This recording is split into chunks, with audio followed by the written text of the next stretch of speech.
Well, the Democratic Alliance remains determined in its bid to get rid of Police Minister Bheki Cele. In its latest move, the opposition marched on Cele's offices in Pretoria. Pansy Bheki Cele, pansy! Pansy crime and corruption, pansy! The DA applied more pressure to its hashtag Cele Must Go campaign by marching to the office of Minister of Police, Bheki Cele. Now, Democrats, we've heard today about the 364 violent robberies, about the 67 of our fellow citizens who are murdered every single day. We've heard about our women and children who are raped every single day. But these are more than just numbers. These are people.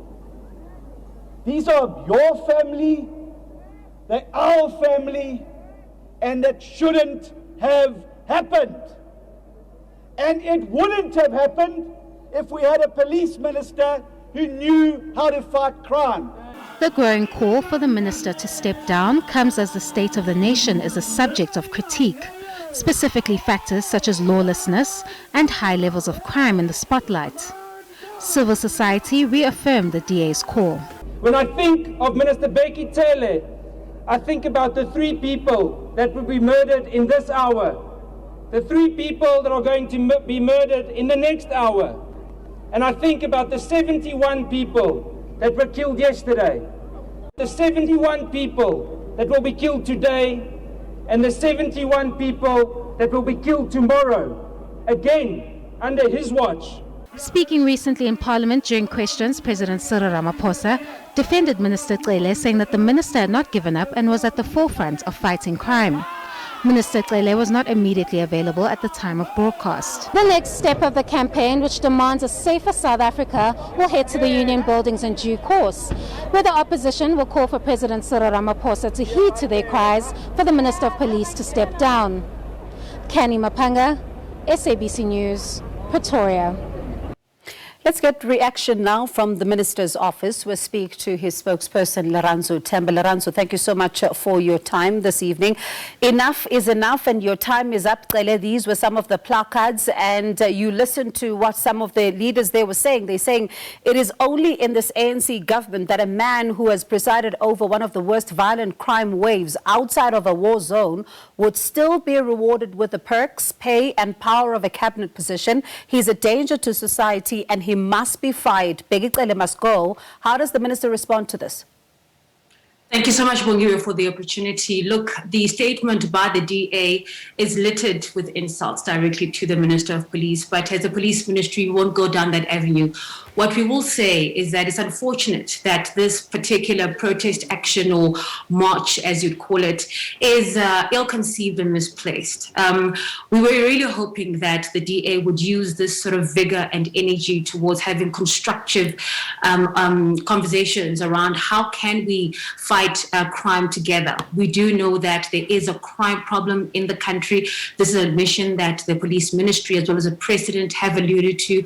But at the same time, we know that there are actions in place, plans in place. Bongiwe, the SAPS is an active construction site as we speak. There's fixing of critical units that are paramount in the fighting of crime.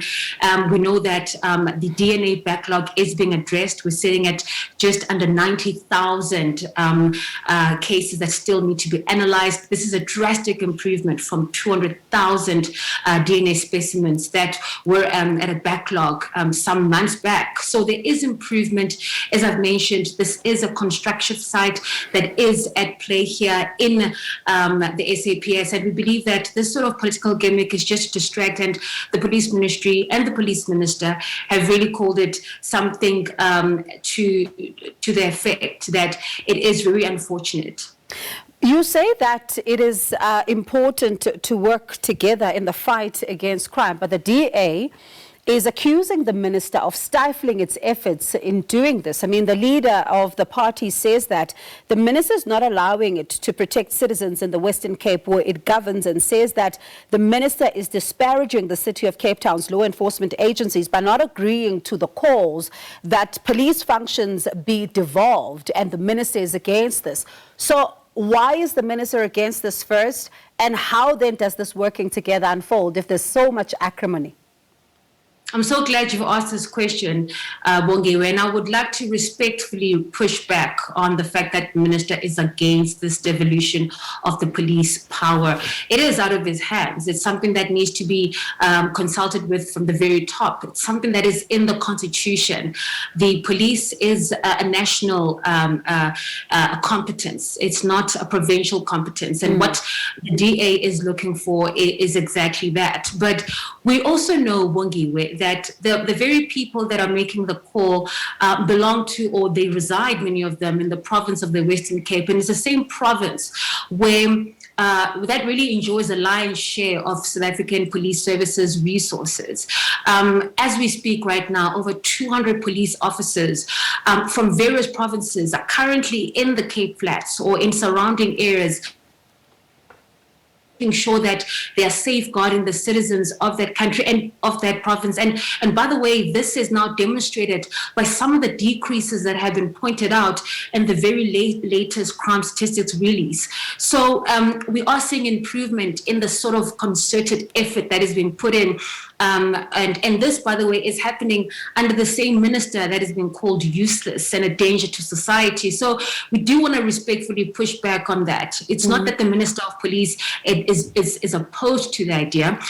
We have said this, it is on record, even in Parliament, the Minister of Police has put it on record that the devolution of the SAPS is something that needs to be discussed at the very top. It is something that involves amending the Constitution. I think it might be interesting to put all of you in one room and really have a debate going and understand what exactly is going on. So I'm hinting that maybe next time we should have this discussion. But when you go back to the protest action itself, I mean, there are claims that Gauteng has 143 police stations to look after 15 million people, and only 5 of these police stations are in a good state. They say some of them are falling apart, and this is also making things difficult when it comes to policing. Is there any truth to this?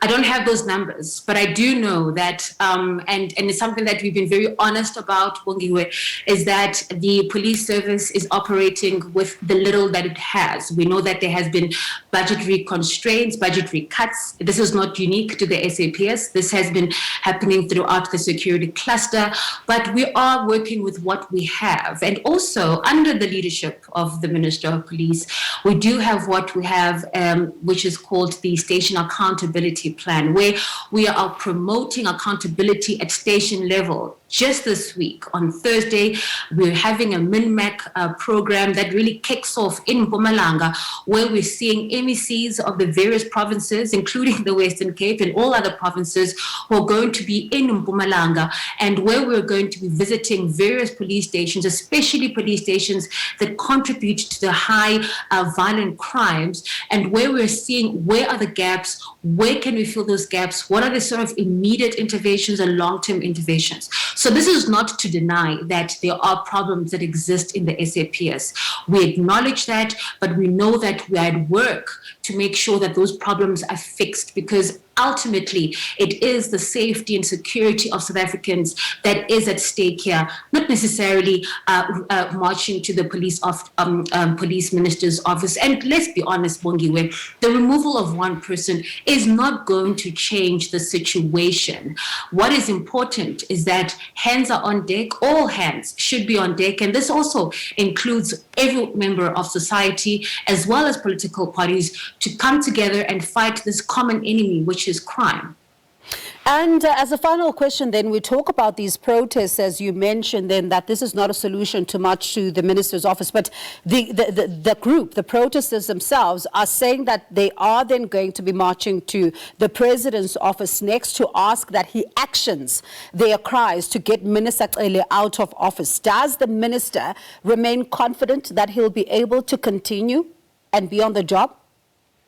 As you know, Bongiwe, the Minister of Police serves at the behest of the President of the country. And just last week, the President did not mince his words when he expressed his full confidence in the work of the Police Minister, adding to the fact that he has not lost the fight against crime. So with those words, this is the cue that we're taking this very question from. All right, Lirandzu, let's leave it there with you for now. But I do say that we still need to understand exactly the dynamics between, the national government and the Western Cape, because there's quite a lot of issues here. And it'll be interesting to have a debate on this one, just to get a sense of how both sides really see this particular issue being resolved. Thank you so much for your time. That is Police Minister's Spokesperson, Lirandzu Themba.